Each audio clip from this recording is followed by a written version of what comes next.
యేసన్న గారు కులాన్ని గజ్జితో పోల్చారు. గజ్జి, కుల గజ్జి అన్నారు ఆయన. అంతకుముందు ఆయన ఒక కవి మాట్లాడిందే యేసన్న గారు పోల్చారు.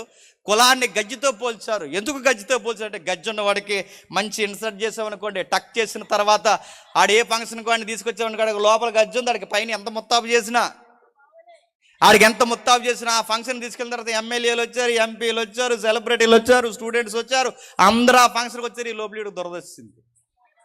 ఈడేం చేస్తారు చెప్పండి? చుట్టూ ఉన్నారు అందరూ బఫే ఫుడ్ తింటారు. ఈ మధ్య అంతా బఫే వచ్చిందిగా. ఆ బఫే ఫుడ్, బఫే అంటే పెద్ద సోకైన ఫుడ్ అనుకోకండి. బఫే ఫుడ్ అంటే బఫేలో అనే ఓడి నుంచి వచ్చేది బఫే, గుర్తెట్టుకోండి. బఫేలో ఎలా అయితే నిలబడి తినేస్తుందో చెప్పండి, బఫేలో ఎలా అయితే నిలబడి తింటుందో బఫే కూడా సేమ్ బఫేలో అనే ఓడి నుంచి వచ్చిందే బఫే. మనం కూడా నిలబడి తినేయడమే. ఒకప్పుడు ఆకేసి కూరేసి చక్కగా కూర్చోబెట్టి కొంచెం రైస్ వేసుకోండి, కొంచెం కూర వేసుకోండి. ఇప్పుడు అల్లలేదు, ప్లేట్ పెట్టుకుని పోవడమే, ఇంకంతే. మాకు ఎట్టండి ఇలాంటి